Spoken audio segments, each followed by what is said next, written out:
Hello friends, मैं हूं अर्जुन। आज की इस वीडियो में बात करेंगे हम स्केचेस के बारे में। मैं आपको फिगरेटिव वर्क्स के बारे में कुछ नॉलेज दूंगा आज इस वीडियो में। मैंने दो तीन स्केचेस किए हैं और उसमें मैं आपको बताऊंगा कि कहाँ पे हम स्केचेस को रफ छोड़ना है, कहाँ पे उसकी डिटेलिंग करनी है, कहाँ पे उसको विदाउट किसी डिटेलिंग छोड़ना है। तो बहुत सारी चीज़ें हैं।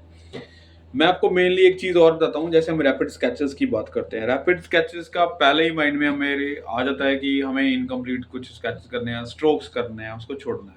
लेकिन मैं आपको एक क्लियरली बात बताऊं, स्केच को इनकम्प्लीट नहीं छोड़ता कोई भी आर्टिस्ट। उसको एक ऐसी स्थिति पे लाके छोड़ता है ताकि उसको हम कंप्लीट सोच सकें। उसके स्ट्रोक कुछ ऐसे होते हैं, आपको लगे कि उसके बाद उस पर कुछ वर्क हो ही नहीं सकता। राइट, जैसे आपने बहुत सारे ग्रेट आर्टिस्ट का वर्क देखा होगा, तो उन्होंने कुछ पैचेस लगा के क्लियर बड़ा अच्छा फेस बनाया होता है और शोल्डर्स को पैच लगा के छोड़ा होता है। जो मैं भी, मेरे भी एक आदत है, वो भी मैं छोड़ देता हूँ। लेकिन मुझे लगता है कि उसको बाकी कंप्लीट करना जरूरी नहीं है।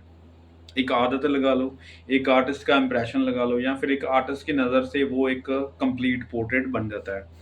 तो ऐसा ही स्केचिंग के अंदर भी होता है। आप कुछ स्ट्रोक्स देते हैं, उसको कुछ डिटेल्स हाइड करते हैं, यानी कि उसको नहीं बनाते। कुछ मेन डिटेल बनाते हैं जो आपको बहुत ज़्यादा ज़रूरी है स्केचेस में करना। तो ऐसी टेक्निक मैं आपको बताऊंगा आज। स्केचेस में जैसे आपकी टेक्निक्स होती है कि आप कंप्लीट एक स्केच बना रहे हैं, जैसे ड्राइंग बनाते हैं हम। ठीक है, पेंटिंग में भी हम एक कंप्लीट पेंटिंग देते हैं जो भी हम सेल करते हैं। जैसे मैं कमीशन वर्क करता हूँ तो वहाँ पे कोई गुंजाइश नहीं होती कि आप अपने तरीके से काम करो। वहाँ पे एक कस्टमर का दिया गया एक डिज़ाइन होता है, वो हमें कंप्लीट करना होता है। लेकिन जब भी कोई अपना वर्क करना होता है तो हम खुद डिसाइड करते हैं, एक आर्टिस्ट खुद डिसाइड करता है कि वहाँ पे कितनी डिटेलिंग, कितना वर्क, कैसे कलर लगाने हैं। ये आप सोच सकते हैं। तो स्केचिंग में मैं आपको वही चीज़ें बताऊंगा कि कहाँ पे हमें डिटेलिंग करनी है, कहाँ पे हमने रफ छोड़ना है, क्या क्या चीज़ें ध्यान में रखनी है। एक रैपिड स्केच को बोल के आपने माइंड में ये मत सेट कर लेना कि इसको इनकम्प्लीट छोड़ना है, एक रफ स्केचिंग है। रैपिड स्केच में भी आप basic structure, basic form, basic जो एक फॉर्म रहती है पूरी फिगर की, वो भी हमें नॉलेज पहले लेनी होती है, जो कि मैंने बेसिक एनाटॉमी में पूरा सिलेबस किया हुआ है। तो आज मैं कंप्लीट स्केच भी करूंगा, लेकिन कुछ डिटेल्स हाइड रखेंगे और एक कंप्लीट स्केच भी करेंगे। राइट, मैं दोनों तीनों चीज़ों के अंदर फ़र्क बताऊंगा आपको, और कैसी स्केचिंग हमारी होनी चाहिए, क्योंकि हम वाटर कलर करना है, बाद में कलर्स करना है, कंपोजिशन बनानी है, तो इसकी पूरी प्रैक्टिस है। मैं आपको वही चीज़ें आपको बताऊंगा आज इस डेमो में। करते हैं एक छोटी सी डेमो। तो सबसे पहले मैं आपको कुछ रेफरेंस दिखाता हूँ। मेरे पास बहुत सारी रेफरेंस है जो पिंटरेस्ट ऐप से ली है। जैसे ये एक फिगर है, एक साइड पोज है। इसके बाद मैं कुछ और दिखाता हूँ। जैसे ये है, बहुत इंटरेस्टिंग पोज है, बहुत ही एक हरकत में है, यानी कि एक एक्शन फिगर लगा सकते हैं। पहले वाली स्टिल थी। इसको देखो, मैं दो तीन व्यू से देख रहा हूँ। एक तो बिल्कुल बेसिक एनाटॉमी जो मैं आपको बताता हूँ कि स्ट्रक्चर कैसे लेना है। बिल्कुल ऐसे आउटलाइन इसको फिक्स करना है पहले कि फेस का एक एंगल पता चले, और कुछ भी डिटेल नहीं। बाद में इसका करैक्टर भी हम चेंज करेंगे, मैं आपको बताऊंगा कैसे। और यहाँ पे देखो एक कॉलर्स वगैरह है। अब मैं देखो ब्लर देख रहा हूँ, ना कि एक चीज़ की कॉपी कर रहा हूँ। एक थोड़ा सा, अगर ये फोटोग्राफी है, इसको अगर हम थोड़ा सा क्विक एक शॉट थोड़ा सा स्किप होता है हाफ सेकंड का, तो ये चेंज हो जाता है। जैसे मैं आपको ये फॉर शॉटिंग बता रहा हूँ, जैसे बाजू की फॉर शॉटिंग है, तो इस तरीके से सिलेंड्रिकल शेप बनाएंगे। जैसे ये आगे को आती हुई बाजू है, तो कुछ इस तरीके से बेसिक पॉइंट, ठीक है, इस तरीके से लेना है। तो अब देखो, अगर शॉट मेरा एक सेकंड लेट होता है तो इसका पूरा जो स्ट्रक्चर है बॉडी का वो चेंज हो जाएगा, फोल्ड चेंज हो जाएंगे, चाय का कप भी बढ़ सकता है, और ज़्यादा इसका जो एक्शन है वो चेंज हो जाएगा। मेनली ये चीज़ है। अगर मैंने 3-4 स्केचेस इसी एक्शन के करने होंगे तो ये अलग अलग दिखेगा। राइट, ये एक एक कैप्चर है। अगर हम दूसरी बार फिर से कैमरा चलाएंगे इसके ऊपर तो इसका एक्शन कुछ और आएगा, फेस एक्सप्रेशन कुछ और आएगा। तो ये अलग अलग चीज़ें हैं। ये सबसे मेन चीज़ है, क्योंकि हमें फिक्स नहीं रहना कि यही चीज़ मेनली वहीं पे ही होनी चाहिए। हमें एक एक्शन को कैप्चर करना है कि ये चाय डाल रहा है, ठीक है। इस तरीके से एक बेसिक स्ट्रक्चर बन जाता है। उसके बाद ये देखो, मैं हेयर्स वगैरह नहीं बनाऊंगा, यहाँ पे मैं पगड़ी बना देता हूँ। राइट, तो पगड़ी की प्रैक्टिस करो। एक कैरेक्टर चेंज कैसे होता है, मेनली क्या होता है, जो हमें चीज़ दिख रही है हम वही को बनाने की कोशिश करते हैं, वैसा ही करने की कोशिश कर रहे होते हैं। तो वहाँ पे हमारी स्टडी एक स्टॉप हो जाती है। वहाँ पे आप कुछ सीख नहीं रहे होते। आप उन चीज़ों को सीखते ज़रूर हैं, लेकिन इतना ज़्यादा नहीं, आप उस दायरे में रह जाते हैं जो दिखाई दे रहा है उतना ही कर रहे हैं। उसके बाद अपने माइंड को थोड़ा-सा खोलो कि क्या चीज़ें हम इसमें चेंज कर सकते हैं। जैसे यहाँ पे मुस्टैचेज़ नहीं है, तो अगर आपको मूंछें वाला कोई आदमी आ जाए बनाना, तो आप किस तरीके से बनाएँगे? ठीक है? उसके एक्सप्रेशन अगर चेंज करने होंगे, किस तरीके से करेंगे? ये देखो मैं यहाँ पे फेस वही है, ठीक है? फीचर्स यहाँ पे झुकी हुई आईज़, ऐसे आईब्रो नीचे की तरफ कर दूँगा, ठीक है? मैंने मूंछें बना दी हैं वहाँ पे, तो मूंछें का मतलब ये है कि जो पगड़ी बनी हुई है, उसके साथ मैच करती हुई मूंछें बना दी मैंने, ठीक है? तो एक करैक्टर बन गया मेरे पास। एक्शन वही है जो हमारा नीचे जो फ़ोटोग्राफ में आप देख रहे हैं। जैसे मैं अपने तरीके से आपको बता देता हूँ कि जब भी आप सोचते हैं कि इम्प्रूवमेंट कैसे लेके आएँ स्केचिंग में, तो यही टिप्स आता है कि आप कुछ अपने तरीके से भी सोचो। एआई का ज़माना आ गया है, वहाँ पे आप टाइप करते हैं, कुछ भी बन के आ जाता है। आप उसकी कॉपी करते हैं, डिपेंड नहीं रहना इन चीज़ों के ऊपर। जब तक मैंने स्टार्ट किया था स्केचिंग तो कुछ कॉपी वर्क भी होते थे, जैसे न्यूज़पेपर से ले लिया, कहीं से फ़ोटोग्राफ ले ली, ये सारी चीज़ें प्रैक्टिस के लिए रहती थी, ठीक है, 90 दौर में। तो वहाँ पे क्या होता है कि आपको खुद अपनी इमेजिनेशन लगानी होती थी, वहाँ पे माइंड काम करता था, ठीक है? अभी क्या करते हैं, अब हम सोचते हैं कि कुछ भी चीज़ें अगर हम कॉपी करते हैं, तो पहले हमें चाहिए रेफ़रेंस चाहिए, वहाँ से हम कॉपी करेंगे। हमारा इमेजिनेशन बिल्कुल स्ट्रॉन्ग नहीं है, हम बिल्कुल फ़ेल हो चुके हैं इमेजिनेशन में। तो यहाँ से अगर आपका थोड़ा-सा भी माइंड काम कर रहा है, अपने तरीके से सोच रहे हैं, तो थोड़ा-सा हट जाओ वहाँ पे। आप कोशिश करो कि इस कैरेक्टर को किस डिज़ाइन में देखना चाह रहे हैं। किसी कैरेक्टर को अपने तरीके से मैनेज करना सीख जाओगे। आपकी स्केचिंग इम्प्रूवमेंट होगी, आपको करने का तरीका पता चल जाएगा। गलतियाँ बहुत सारी होंगी, होने दो। 2-4 स्केचेज़ गलत होंगे, 10 बार गलत होंगे, 20 बार गलत होंगे, लेकिन स्केच की क्वांटिटी आपको बताएगी कि आपने वर्क किया है। तो जितनी भी क्वांटिटी होगी वो क्वालिटी ज़रूर लेके आएगी। ऐसा नहीं है कि आपने बहुत सारे स्केचेज़ किए, फ़र्क ही नहीं हुआ। आपको कम से कम कोई ना कोई चीज़ ऐसी मिल जाएगी जो आपकी इम्प्रूवमेंट में होगी। हो सकता है आपका बॉडी स्ट्रक्चर नहीं बन रहा, फिगर नहीं बन रही, तो वहाँ पे आपका लाइन ड्राइंग जो है, लाइन करने का तरीका, वो बदल जाएगा। आपको ये पेंसिल के स्ट्रोक्स लगाने आ जाएँगे, ठीक है? यहाँ पे देखो ये केटल है, तो मैं बिल्कुल कॉपी नहीं कर रहा हूँ। यहाँ पे केटल का एक थोड़ा-सा मॉडल बना रहा हूँ कि कोई केटल है। अगर हम एक-एक चीज़ देखेंगे तो मेरा 20 मिनट लगेगा इस स्केच को बनाने में, 50 मिनट लग जाएँगे। क्योंकि मैं तो कॉपी कर रहा हूँ, मुझे किसी को दिखाना नहीं है, मैं स्टडी कर रहा हूँ। स्टडी के लिए मैं बच्चों को यही बताता हूँ कि आप थोड़ा-सा अपने माइंड से थोड़ा-सा फ्री हो जाओ। आपका माइंड कहेगा कि इसको कॉपी करो, इस लाइन को बिल्कुल प्रॉपर बनाओ, लेकिन ऐसा नहीं होता।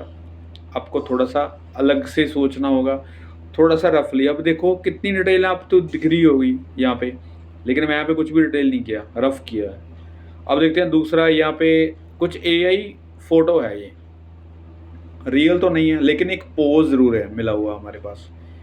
तो पोज़ को हम उसी तरीके से बनाएँगे। देखो मैं वहाँ पे बहुत ही रफ़ और एक अलग तरीके से काम किया है।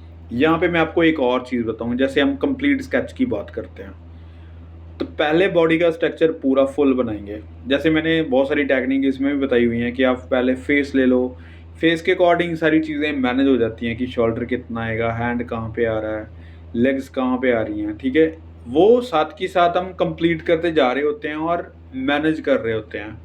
यहाँ पे आपको क्या करना है, पूरी फिगर को एक फिगर आउट करो, उसको आउटलाइन ले लो पहले कि कहाँ-कहाँ पे क्या चीज़ आ रही है। जैसे ये शोल्डर आ गया, उसके बाद हैंड्स बन गए उसके बाद ये मैं लेग्स बना रहा हूँ, यहाँ पे फोरशॉर्टनिंग बन रही है, पीछे एक कपड़ा सा बिछा हुआ उसके, ठीक है? दूसरे ये हैंड यहाँ पे दोनों में पकड़ा हुआ कुछ, यहाँ पे हल्का-सा मैं हैंड बना देता हूँ। उसके बाद मुझे पता चल रहा है कि दूसरी जो लेग्स है वो कितनी साइड पे है, यहाँ पे बनेगी। तो एक मेरे पास रफ़ली एक आइडिया आ जाता है।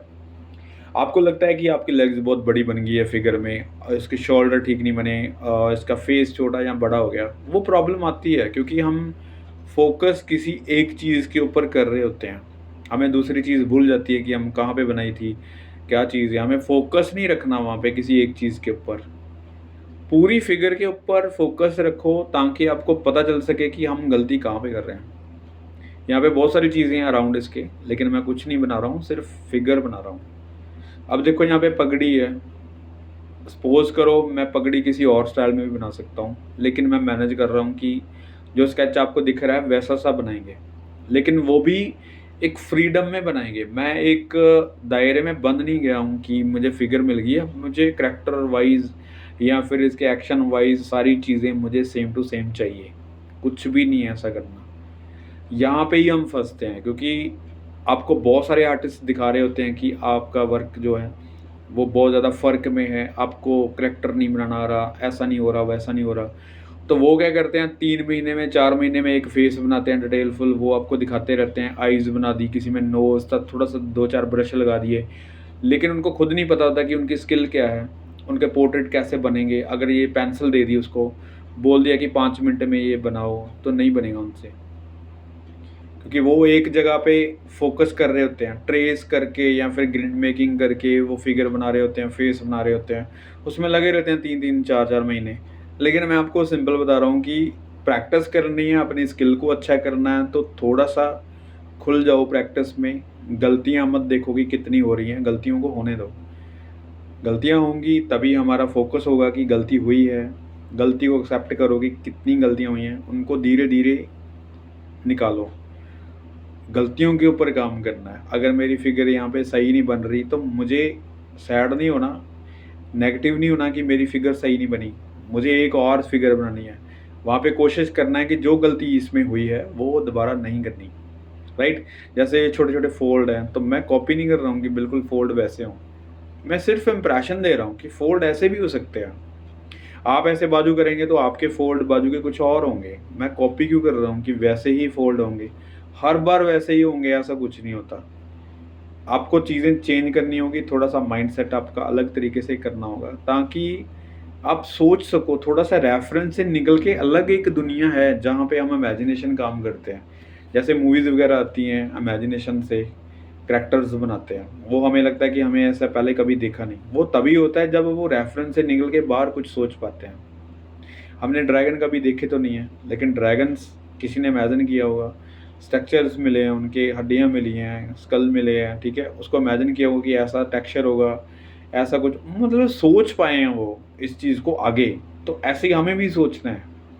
बहुत सारे बच्चे सोचते हैं रेफ़रेंस से मैच नहीं करती चीज़ें, करैक्टर नहीं आ रहा।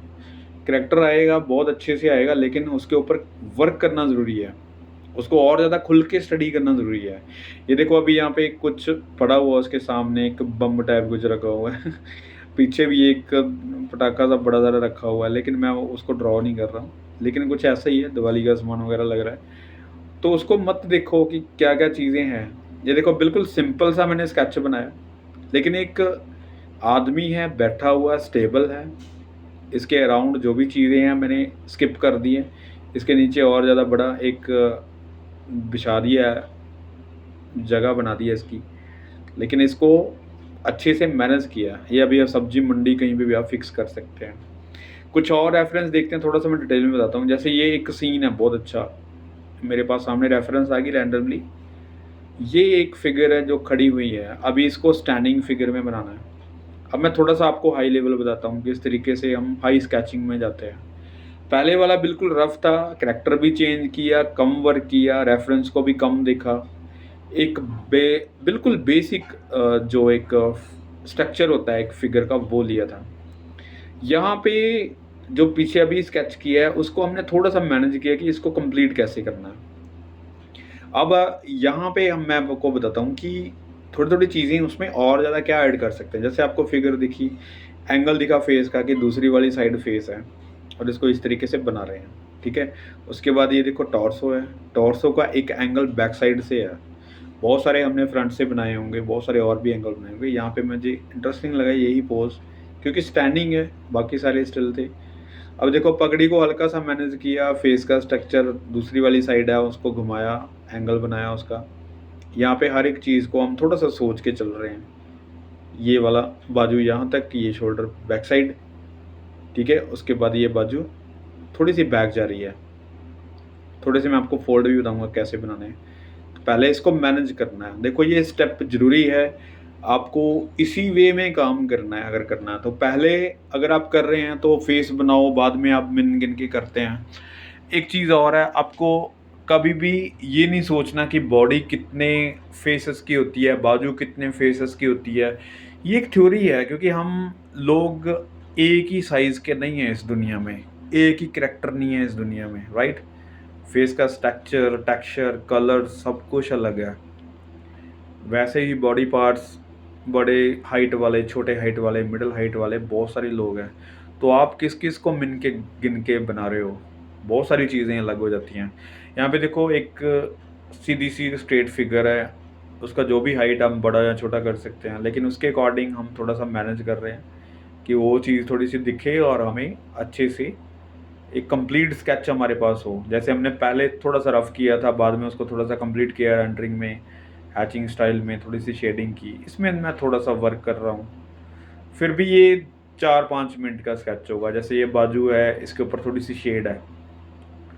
और नॉलेज के लिए मैं आपको बताता हूँ, ये सॉफ्ट चारकोल की पेंसिल में यूज़ कर रहा हूँ। इसको थोड़ा सा फ्रीली यूज़ कर रहा हूँ, थोड़ा सा शेड दे रहा हूँ, मैनेज कर रहा हूँ।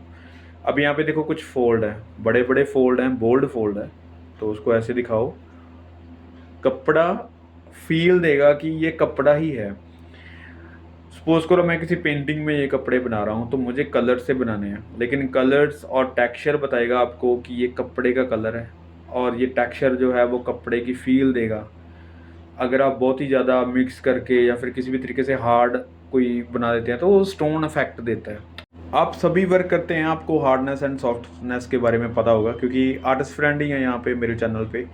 मैं कोई भी इंटरटेनमेंट वीडियो नहीं करता हूँ, मैं सीरियसली जो चैप्टर कर रहा हूँ और बड़े सीरियस टॉपिक पे बात करता हूँ हमेशा। जो सीख रहे हैं वो यहाँ पे मौजूद होंगे, जो न्यू है वो मुझे फॉलो कर सकते हैं कुछ वर्क सीखने के लिए, पेंटिंग सीखने के लिए। यहाँ पे देखो मैं शेड कर रहा हूँ एक माइनर, जो दो ही टोन है, सिर्फ एक वाइट टोन मैंने छोड़ी हुई है, एक हल्की सी मैंने मिडिल टोन ली हुई है। डार्कनेस मैं कहीं पे भी नहीं दे रहा हूँ अभी। हल्का सा डेप्थ देने के लिए आप डार्क टोन दे सकते हैं, लेकिन स्केचिंग में दो टोन जरूरी होती हैं, ताकि आपको दो टोन्स दिखें कि कहाँ पे लाइट है कहाँ पे डार्क है। ये डेप्थ देती है हल्की सी। थर्ड टोन जो होती है एक्स्ट्रा डार्क, थोड़ी सी और डेप्थ देती है, ताकि थोड़ी सी 3D लगती हैं चीज़ें। वो चीज़ें हम कर सकते हैं यहाँ पे। फोर्ड देखो मैं बिल्कुल माइनर उसकी बिल्कुल ज़्यादा कॉपी नहीं कर रहा हूँ, मैं उसको हल्का फुल्का बनाने की कोशिश कर रहा हूँ कि हमारा भी स्केच ठीक लगे, वैसा लगे। और जरूरी नहीं है कि वैसे ही फोल्ड होंगे। अगर कोई इस पोजीशन में खड़ा होगा, ऐसे कपड़े डाल के खड़ा होगा, तो जरूरी नहीं है कि उसके फोल्ड भी इससे मैच करेंगे, नहीं करेंगे, क्योंकि 2-3 और लोग भी हैं तो उनके फोल्ड अलग हैं। तो ये समझना ज़रूरी है कि हम अपने तरीके से बहुत सारी चीज़ें ऐड कर सकते हैं, हटा सकते हैं, एक पॉसिबिलिटी है। लेकिन आपका स्केच अगर मैं रेफरेंस को दिखा दूंगा तो ये स्केच कंप्लीट लगेगा, राइट। ये देखो मैंने यहाँ तक बनाया, अभी यहाँ पे एक बंदूक सी पकड़ी हुई है उसने हैंड में, यहाँ पे पैर बन चुके हैं उसके। तो ये एक थोड़ा सा अलग स्टाइल था, जैसे फेस बनाया, फिर शोल्डर बनाए, फिर टॉर्सो तक बनाया, फिर नीचे वाली चीज़ें बनाई, क्योंकि मैं ऊपर वाली चीज़ों से आइडिया लेके आगे वाला पार्ट करने की कोशिश कर रहा हूँ। और पिछले वाले स्केच में हमने किया था कि पूरी बॉडी को पहले मैनेज करो, कहाँ कहाँ पे क्या चीज़ आ रही है, और वहाँ पे हल्की हल्की लाइनों से ड्रॉ करो, फिर बाद में शेडिंग करो। ये टेक्निक्स हैं स्केचेस की, आप किसी भी टेक्निक्स को अपना सकते हैं।